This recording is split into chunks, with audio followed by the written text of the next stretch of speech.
Perkenalkan, nama saya Widya Eva Rahilita Silalahi. Saya berasal dari Prodi Pendidikan Sejarah Stambul 2025 Fakultas Ilmu Sosial. Di sini saya akan menjelaskan mengenai isi-isi dari buku Sejarah-Sejarah Negara di Kawasan Asia Selatan. Yaitu bab pertama mengenai tentang pengantar Asia Selatan. Bab pertama buku ini didedikasikan untuk menetapkan konteks geografi dan demografis kawasan Asia Selatan. Dijelaskan mengenai batas-batasan fisik kawasan tersebut yang mencakup anak benua India dan pentingnya sungai-sungai utama seperti Sungai Indus dan Gangga dalam menopang peradaban.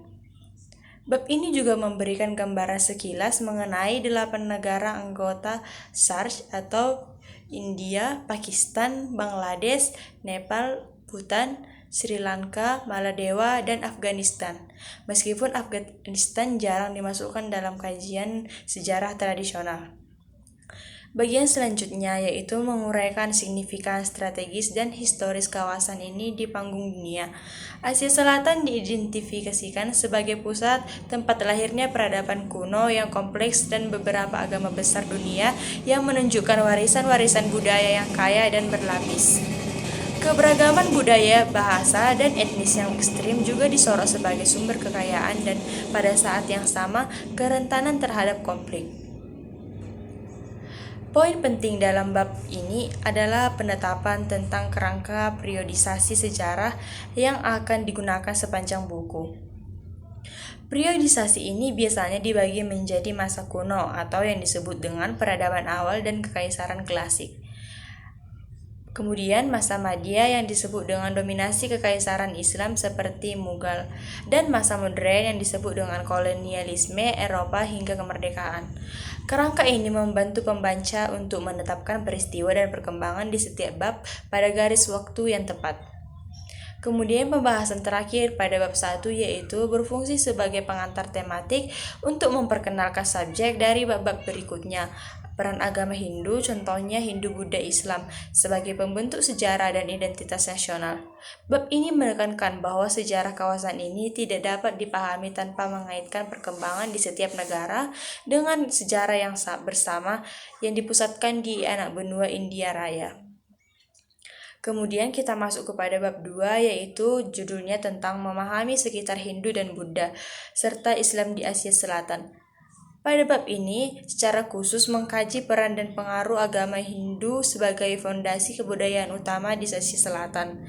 Dijelaskan mengenai asal-usulnya dari abad Weda, pelembagaan sistem kasta atau varna dan jati, serta bagaimana filsafat, metodologi, dan praktik ritual Hindu setelah membentuk struktur sosial, politik, dan seni di sebagian besar anak benua selama ribuan tahun. Kemudian selanjutnya dibahas di bab 2 ini mengenai kelahiran dan penyebaran Buddhisme yang muncul sebagai gerakan reformasi agama terhadap Hindu atau Brahmanisme. Pada abad ke-6 sebelum Masehi, bab ini menyoroti ajaran kunci Buddhisme serta peran penting penguasaan seperti Raja Asoka yang menjadikan Buddhisme sebagai kekuatan penyebar di luar India atau Sri Lanka, Asia Tenggara. Kemudian bagian yang paling penting pada bab 2 ini yaitu analisis mengenai masuk dan berkembangnya Islam ke Asia Selatan. Dijelaskan bahwa tidak hanya masuk melalui invasi militer seperti Kesultanan Delhi dan Mughal, tetapi juga melalui jalur damai seperti perdagangan dan sufi. Bab ini membahas bagaimana Islam membentuk identitas dan geopolitik baru terutama di wilayah sekarang menjadi Pakistan dan Bangladesh. Kemudian bab ini diakhiri dengan membahas tentang interaksi, akulturasi, dan ketegangan antara ketiga agama. Yang dijelaskan di mana bahwa Asia Selatan adalah laboratorium unik sinkretisme budaya seperti arsitektur, Indo-Islam, dan tradisi bakti, sekaligus tempat konflik komunal yang parah. Pemahaman atas peran sentral agama-agama ini sangat penting untuk memahami perpecahan dan pembentukan. Kemudian negara-negara modern di kawasan tersebut. Kemudian kita memasuki bab 3 yaitu tentang memahami sejarah-sejarah kawasan Asia Selatan yaitu sejarah komprehensif. Bab ini menyajikan sejarah Mokhrawas kawasan secara keseluruhan dan berfokus pada kekuatan besar yang menyatukan dan memecah anak benua. Kemudian pembahasan dimulai dengan peradaban besar pertama, yaitu Kekaisaran Maurya, yang menunjukkan penyatuan politik terbesar di bawah satu otoritas atau Raja Asoka. Selanjutnya, bab 3 ini mengulas era Kekaisaran Islam atau Kesultanan Delhi sehingga Kekaisaran Mughal.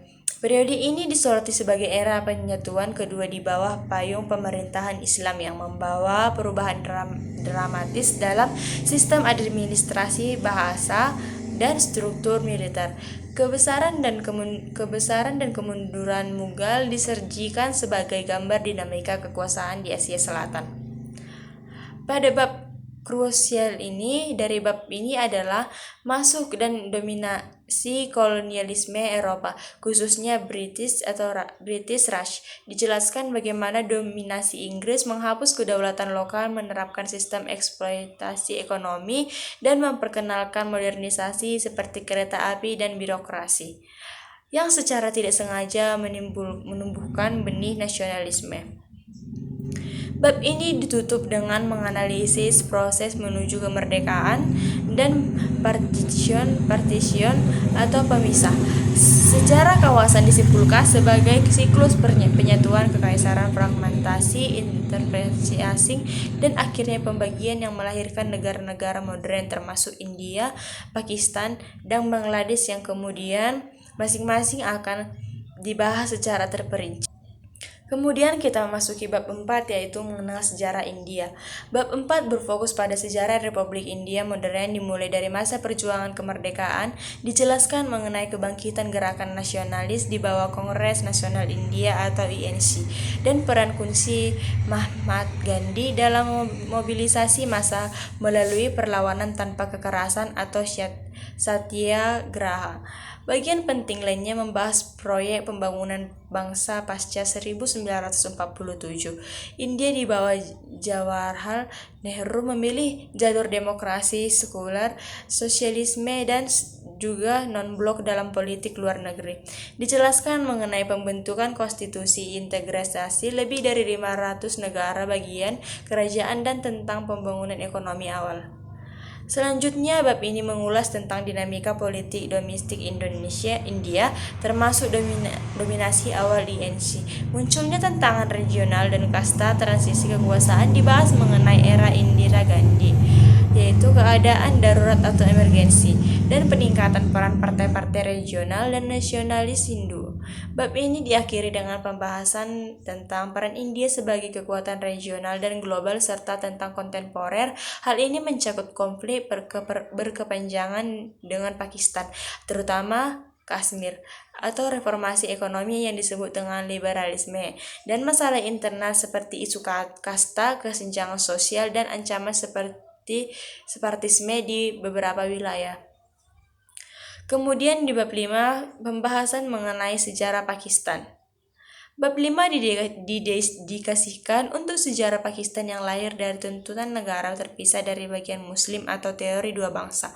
Dijelaskan mengenai tahun-tahun formatif pasca partition pada tahun 1947, termasuk peran Muhammad Ali Jinnah sebagai pendiri dan krisis awal terkait pengupasan dan pembangunan institusi politik. Fokus utama bab ini adalah pada ketidakstabilan politik dan intervensi militer. Kemudian dijelaskan bagaimana Pakistan sering mengalami kudeta militer dan pemerintahan oleh jenderal seperti Ayub Khan dan Zia-ul Haq yang mengganggu proses demokrasi. Bagian krusial dalam sejarah Pakistan adalah perpecahan dan pemisahan Pakistan Timur. Dijelaskan mengenai ketidakpuasan politik dan ekonomi di Pakistan Timur yang memuncak dalam perang pembebasan Bangladesh pada tahun 1971 dan peran yang dimainkan oleh konflik internal dalam mendefinisikan identitas Pakistan. Kemudian bab ini diakhiri dengan membahas tentang kontemporer Pakistan, isu-isu utama termasuk konflik Kashmir yang terus berlanjut dengan India, peran strategisnya di Asia Selatan terutama terkait Afghanistan, pertumbuhan ekstremisme agama, dan kesulitan ekonomi yang memerlukan bantuan internasional.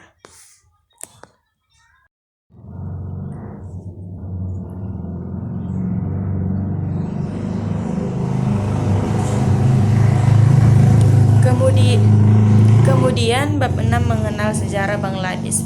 Pada bab 6 ini mengkaji sejarah Bangladesh dimulai dari statusnya sebagai Pakistan Timur setelah tahun 1947. Dijelaskan mengenai ketidakadilan ekonomi dan politik yang dirasakan oleh Pakistan Timur di bawah dominasi Pakistan Barat serta pengabaian terhadap bahasa dan budaya Bengali. Kemudian titik balik dalam bab ini adalah gerakan bahasa Bengali pada tahun 1952 yang menjadi simbol perjuangan identitas budaya dan politik. Ini memicu munculnya nasionalisme Bengali yang kuat dipimpin oleh Sheikh Mujibur Rahman dan partainya Liga Awami. Selanjutnya dibahas mengenai perang pembebasan tahun 1971, dijelaskan bagaimana penolakan Pakistan Barat untuk mengakui hasil pemilihan umum 1970 yang kemudian berujung pada perang sipil dan membantu intervensi India menghasilkan kemerdekaan Bangladesh sebagai negara berdaulat. Bab ini diakhiri dengan membahas tentang dinamika politik Bangladesh pasca kemerdekaan. Dijelaskan mengenai tentang pembangunan demokrasi yang sulit seringkali ditandai dengan kudeta kolerasi politik antara dua partai besar serta keberhasilan dalam bidang pembangunan sosial, pengaruh kemiskinan, dan peran aktif dalam perdamaian global. Kemudian kita memasuki bab 7 yaitu mengenal sejarah Sri Lanka. Bab 7 mengulas sejarah Sri Lanka atau dahulu Ceylon yang dimulai dari masa kuno sebagai pusat Buddhisme Theravada seperti Anuradhapura dan Polonnaruwa. Jelaskan mengenai sejarah kepanjangan kerajaan-kerajaan Sinhala dan hubungan budaya awal India. Fokus utama bab ini adalah masa kolonial dan kemerdekaan yang relatif damai dari Inggris pada tahun 1948, namun ditekankan bahwa bibit konflik tersebut pada masa kolonial terutama melalui kebijakan pendidikan bahasa yang memicu persaingan antara kelompok etnis mayoritas Sinhala dan minoritas Tamil. Bagi krusial adalah pembahasan mengenai konflik etnis dan perang sipil. Dijelaskan bagaimana undang-undang yang mendukung bahasa Sinhala dan Buddhisme memicu radikalisasi kelompok Tamil. Bab ini menguraikan kebangkitan kelompok militan seperti Harimau Pembebasan Tamil Elemen dan dampak perang sipil yang brutal selama beberapa dekade. Bab ini diakhiri dengan pembahasan mengenai masa pasca perang sipil. Dijelaskan mengenai upaya rekonstruksi dan rekonsiliasi tentang keberlanjutan terkait akuntabilitas hak minoritas dan tentang ekonomi besar yang dihadapi negara kepulauan ini di era kontemporer. Kemudian kita masuk mengenai bab 8 yaitu sejarah Maladewa. Pada sejarah Maladewa, negara kepulauan yang unik dimulai dengan sejarah awal perubahan agama Buddhisme ke Islam pada abad ke-12 yang menjadi identitas keagamaan tunggal di negara tersebut. Dijelaskan mengenai sistem kesultanan yang menguasai Maladewa selama berabad-abad. Selanjutnya, bab ini mengulas masa-masa intervensi dan protektorat yang berasal dari asing dan terutama Inggris. Maladewa tetapi juga menjadi hingga mendapatkan kemerdekaan pada tahun 1965 untuk mempertahankan struktur kerajaan. Fokus utama dalam pembahasan bab ini yaitu mengenai tentang transisi menuju republik dan perkembangan ekonomi. Dijelaskan bagaimana Maladewa beralih menjadi republik pada tahun 1968 dan kemudian menemukan sumber pendapatan utama yaitu para wisata. Bab ini diakhiri dengan pembahasan tentang kontemporer Maladewa. Isu sentral termasuk politik demokrasi yang sering tidak stabil, perebutan kekuasaan, atau pemenjaraan politisi opsional, serta ancaman eksistensial akibat perubahan iklim dan kenaikan permukaan air laut yang merupakan ancaman langsung terhadap keberadaan negara dataran rendah. Kemudian bab 9 yaitu mengenal sejarah Nepal. Bab 9 berfokus pada sejarah Nepal dan sebuah negara yang unik karena tidak pernah sepenuhnya dijajah oleh kekuatan Eropa. Dimulai dengan sejarah awal kerajaan-kerajaan regional dan penyatuan oleh Raja-Raja Prithvi Naraya Sahadan pada abad ke-18 yang mendirikan kerajaan Nepal modern. Selanjutnya dibahas mengenai periode pemerintahan Shah dan sistem Rana. Dijelaskan bagaimana Wangsa Rana menguasai negara selama lebih dari 1 abad sebagai Perdana Menteri turun-temurun yang secara efektif mengisolasi Nepal dari luar dan mempertahankan sistem sosial dan politik yang feodal. Poin penting dalam bab ini adalah perjuangan menuju demokrasi dan konflik internal. Nepal mengalami pergolakan politik pada pertengahan abad ke-20 untuk mengakhiri Rana dan memulihkan kekuasaan raja. Ini kemudian diikuti oleh konflik berkepanjangan dengan pemberontakan Maois atau komunis yang berlangsung selama satu dekade. Bab ini diakhiri tentang membahas perubahan drastis Nepal pada abad ke-21, dijelaskan mengenai penghapusan monarki pada tahun 2008, proklamasi Nepal sebagai Republik Federal Demokratik dan tentang dalam penulis konstitusi baru serta menstabilkan pemerintahan di tengah polarisasi politik dan bencana alam atau gempa bumi. Kemudian bab terakhir yaitu tentang mengenal sejarah Bhutan.